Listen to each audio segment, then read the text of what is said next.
mulai hari ini melanjutkan kehidupan yang kita bawa selama beberapa minggu yang kemarin tuh, pesan Fatima untuk zaman kita yang ditulis oleh Joseph Akirishon. Jadi dalam tulisannya itu ia membahas saat ini kita akan mulai dengan rujukannya dengan doa di depan tabernakel. Sehari atau 2 hari setelah pembaptisan Tuhan kita oleh Santo Yohanes Pembaptis, ketika Yesus berjalan melewati mereka, Yohanes berkata kepada 2 muridnya, "Lihatlah anak domba Allah." Kedua murid itu adalah Andreas dan Yohanes penginjil, yang terakhir menceritakan kisahnya dalam Injil Yohanes. Mereka memutuskan untuk mengikuti Yesus. Ketika sang guru merasakan mereka mengikutinya, ia berpaling dan berkata kepada mereka, "Apa yang kamu cari?" Mereka berkata kepadanya, "Rabi, di manakah engkau tinggal?" Ia berkata kepada mereka, "Mari dan lihatlah." Mereka datang dan melihat di mana ia tinggal, dan mereka tinggal bersamanya hari itu. Yohanes menambahkan, itu sekitar jam ke-10, yaitu pukul 4 sore. Dan begitulah cara Yesus mendapatkan 2 murid pertamanya atas undangannya. Mereka menghabiskan beberapa jam bersamanya di tempat ia tinggal, dan ketika mereka meninggalkannya, mereka telah berubah.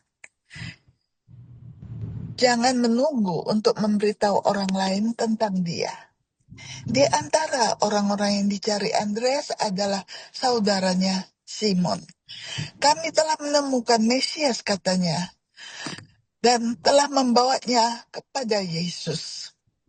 Jika kita bertanya kepada Yesus hari ini, "Di manakah engkau berdiam?" Apa yang akan dia jawab selain "datang dan lihatlah"? Dan kemana dia akan membawa kita selain ke tempat dia berdiam di tengah-tengah kita hari demi hari, yaitu tabernakel, di mana kita dapat menghabiskan waktu tanpa batas dalam persekutuannya.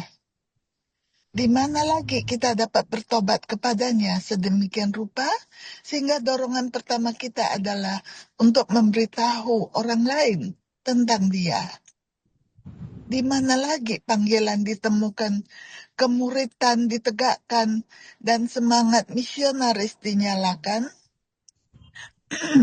Manfaat rohani dari hubungan yang intim dengan sang guru yang hadir di tabernakel adalah fakta yang terbukti, sehingga orang bertanya-tanya bagaimana jiwa yang dikuduskan dapat tidak menyadarinya. Namun di sini juga Injil memberikan pencerahan tentang subjek ini, karena kegagalan untuk berjaga dan berdoa bukanlah tanpa sesuatu yang bisa dijadikan teladan dalam masa hidup Tuhan kita. Dalam khotbah-khotbahnya pada perjamuan terakhir, Yesus berbicara kepada para rasul tentang kepergiannya yang sudah dekat. Yesus berkata, "Kemana aku pergi, kamu tahu, dan jalan itu pun kamu tahu." Thomas angkat bicara dan berkata, "Tuhan, kami tidak tahu kemana engkau pergi, dan bagaimana kami dapat mengetahui jalan itu?" Yesus menjawab, "Akulah jalan, kebenaran, dan hidup. Tidak seorang pun datang kepada Bapa kecuali melalui aku. Jika kamu mengenal aku, kamu juga akan mengenal Bapakku. Dan sekarang kamu mengenal dia dan telah melihat dia." Kemudian Filipus angkat bicara dan berkata, "Tuhan, tunjukkanlah kepada kami Bapa, dan itu sudah cukup bagi kami." Yesus menjawab, "Sudah sekian lama aku bersama kamu, dan kamu belum mengenal aku, Filipus? Barang siapa melihat aku, ia juga melihat Bapa. Jelas merupakan sumber kesedihan bagi Yesus bahwa setelah 3 tahun orang-orang ini yang baru saja ia tabiskan menjadi imam, melihat dia tetapi tidak melihat Bapa di dalam dia. Seperti halnya itu juga merupakan sumber kesedihan baginya saat ini bahwa ada imam-imam yang melihat dan memegang sakramen Maha Kudus yang mereka tempatkan dan yang mereka semayamkan di tabernakel, tetapi tidak melihat dia. Betapa hati-hati sang guru telah berusaha mempersiapkan mereka untuk peristiwa yang akan terjadi malam itu juga.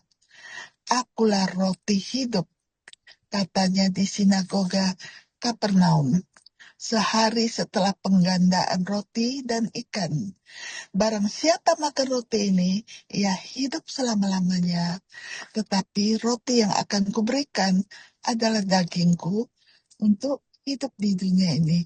Barang siapa makan dagingku dan minum darahku, ia tinggal di dalam aku dan aku di dalam dia.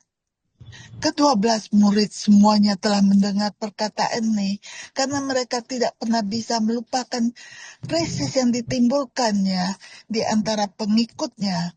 Itulah hari ketika banyak pengikutnya karena menganggap perkataannya sebagai kata-kata yang sulit diterima, meninggalkan dia yang tidak lagi berjalan bersamanya. Itu di Yohanes bab 6 ayat 61 dan 67. Hari yang sama ketika Petrus berbicara atas nama ke-12 murid, telah menyatakan kesetiaan mereka ketika ia berkata, Tuhan, kepada siapa kami akan pergi? Engkau mempunyai firman hidup kekal. Sekarang, pada perjamuan terakhir, iman mereka telah dibuktikan kebenarannya. Karena Yesus telah mengubah roti dan anggur menjadi tubuh dan darahnya, dan telah memberikan dirinya kepada mereka dalam bentuk ini sebagai makanan dan minuman rohani. Dalam keheningan yang diselimuti oleh kekaguman yang menyelimuti mereka, beberapa saat kemudian Yesus memohon agar mereka tetap bersatu dengannya dengan berkata, Akulah pokok anggur, kamu adalah ranting-rantingnya. Barang siapa tinggal di dalam aku dan aku di dalam dia, ia akan berbuah banyak, sebab tanpa aku kamu tidak dapat berbuat apa-apa.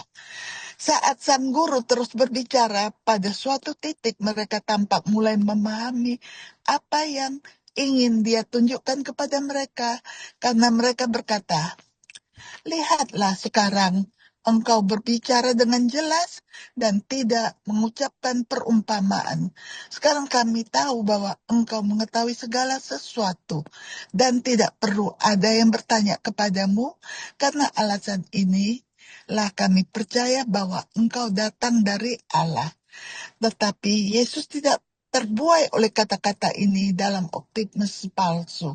Karena dia menjawab, apakah kamu sekarang percaya?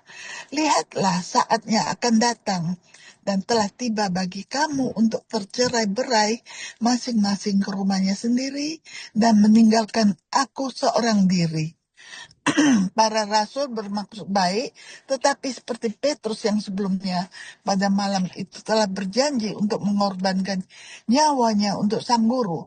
Mereka semua terlalu yakin pada diri mereka sendiri, terlalu percaya diri dalam kemampuan mereka untuk mengatasi dan menangani masalah apapun.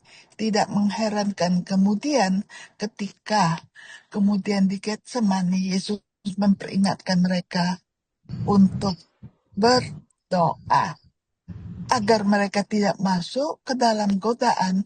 Mereka menganggapnya nasihatnya enteng dan segera tertidur lelap.